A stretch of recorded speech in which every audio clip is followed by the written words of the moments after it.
வணக்கம், welcome to அம்மாவுடன்னான். இன்னைக்கு நம்ம பார்க்க போகிற ரெசிபி ஒரு ரெஸ்டாரண்ட்டுன்னு போனாலே டீஃபால்ட்டாக ஆர்டர் பண்ணுற ரெசிபி. சின்னவங்கள்லேருந்து பெரியவங்க வரைக்கும் எல்லாரும் விரும்பி சாப்பிட்ற ஒரு ரெசிபி, சிக்கன் லாலிபாப். இது சுலபமாகவும் சுவையாகவும் எப்படி செய்யறதுன்னு பார்க்கலாம் வாங்க. நான் 1/2 kg சிக்கன் ட்ரம் ஸ்டிக்ஸ் எடுத்து வச்சுருக்கேன். அது நல்லா மஞ்சத்தூள் போட்டு வாஷ் பண்ணி வச்சுருக்கேன். ஃபர்ஸ்ட் அதுக்கு ஒரு மேரினேஷன் கொடுத்துடலாம். அதுக்கு 1 ஸ்பூன் இஞ்சி பூண்டு விழுது சேர்த்துக்கிறேன். கூடவே 1 spoon plain chilli powder, 1/2 spoon dark soy sauce, 1/2 spoon lemon juice, தேவைக்கேற்ப உப்பு சேர்த்து நல்லா மிக்ஸ் பண்ணிக்கோங்க. மிக்ஸ் பண்ணிட்டு ஒரு 1/2 மணி நேரம் ஊற வச்சுக்கலாம். இது அப்பதான் இந்த மசாலாவோட ஃப்ளேவர்ஸ் எல்லாம் சிக்கன்ல இறங்கும்.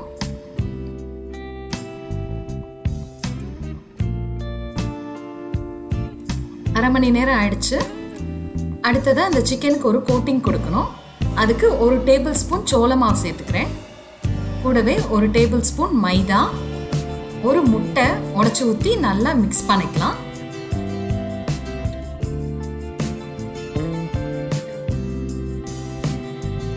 இது ஊறணும்னு அவசியம் இல்லை, உடனே பொரிச்சுக்கலாம்.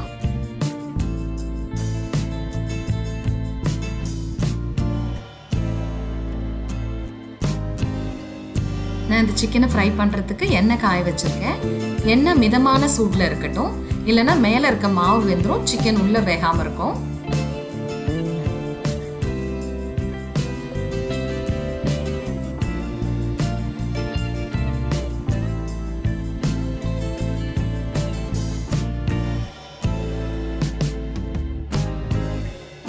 இது நல்லா 2 பக்கமும் திருப்பி விட்டு கிறிஸ்பி ஆகிற வரைக்கும் ஃப்ரை பண்ணி எடுத்து வச்சுக்கலாம்.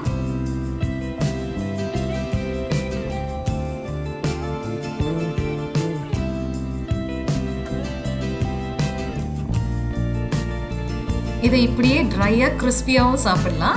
நான் இன்னைக்கு கொஞ்சம் சாஸியாக செய்ய போகிறேன். அதுக்கு அதே கடாயில் ஒரு 2 ஸ்பூன் அளவுக்கு மட்டும் எண்ணெய் நிறுத்தி வச்சுருக்கேன். ஃபர்ஸ்ட்டு ஒரு சின்ன துண்டு இஞ்சி பொடியாக நறுக்கி வச்சுருக்கேன், அதை சேர்த்துக்கிறேன். அது கூடவே ஒரு 10 பல்லு பூண்டு, அதையும் நல்லா ஃபைன் சாப் பண்ணி வச்சுருக்கேன், அதையும் சேர்த்து லேசாக வதக்கிக்கலாம். அடுத்ததாக ஃபைன் சாப் பண்ணி வச்சுருக்க வெங்காயத்தையும் சேர்த்து வதக்கிக்கிறேன். நான் 2 பெரிய வெங்காயம் பொடியாக நறுக்கி சேர்த்துருக்கேன். உங்களுக்கு எந்த அளவுக்கு தேவையோ அந்த அளவுக்கு சேர்த்துக்கோங்க. வெங்காயம் வதங்கும் போதே ஒரு 1/2 ஸ்பூன் சர்க்கரை சேர்த்து வதக்கிக்கிறேன். அப்போ தான் லாலிபாப் சாப்பிடும் போது ஒரு மைல்ட் ஸ்வீட்னஸ் தெரியும். வெங்காயம் ரொம்ப வதங்கணும்னு அவசியம் இல்லை, ஒரு கண்ணாடி பதத்துக்கு வதங்கினா போதும். அப்போ தான் கிரன்ச்சியாக இருக்கும். அடுத்ததாக 1 ஸ்பூன் ரெட் சில்லி பேஸ்ட் சேர்த்துக்கிறேன். இதோட வீடியோ லிங்க் டிஸ்கிரிப்ஷன் பாக்ஸில் கொடுத்துருக்கேன். இதுக்கு பதில் நீங்கள் சில்லி சாஸ் சேர்த்துக்கலாம், இல்லைனா செஷ்வான் சாஸ் கூட சேர்த்துக்கலாம், அதுவும் நல்லாயிருக்கும். நம்ம ஆல்ரெடி சிக்கன் மேரினேஷன் அப்போ சில்லி பவுடர் சேர்த்துருக்கோம். ஸோ காரம் பார்த்துட்டு சேர்த்துக்கோங்க. இது நல்லா ஒரு 2 நிமிஷத்துக்கு வதக்கிக்கிறேன். அடுத்ததாக 1 ஸ்பூன் டார்க் சோய் சாஸ் சேர்த்துக்கிறேன். கூடவே 1/2 ஸ்பூன் டொமேட்டோ கெச்சப் சேர்த்துக்கிறேன்.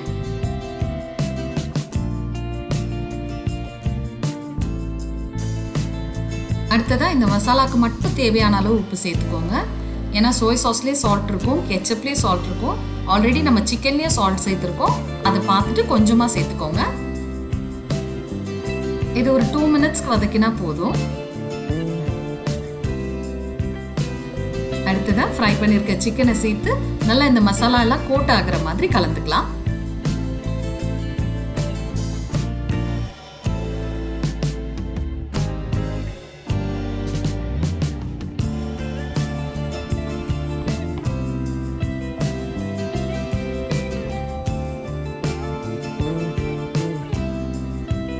அவ்வளோதான், நம்மளோட யம்மியான சிக்கன் லாலிபாப் ரெடி ஆயிடுச்சு.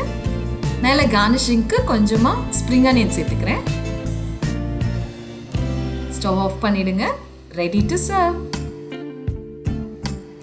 இந்த சிக்கன் லாலிபாப் மேலே நல்லா கிறிஸ்பியாகவும் உள்ள நல்லா ஜூஸியாகவும் ரொம்பவே நல்லாயிருக்கும். நீங்களும் உங்கள் வீட்டில் செஞ்சு பாருங்கள், ஃபேமிலியோட என்ஜாய் பண்ணுங்கள். இந்த ரெசிபி உங்களுக்கு பிடிச்சிருந்ததுன்னா லைக் பண்ணுங்க, ஷேர் பண்ணுங்க, கமெண்ட் பண்ணுங்க. மறக்காம எங்க சேனலை சப்ஸ்கிரைப் பண்ணுங்க.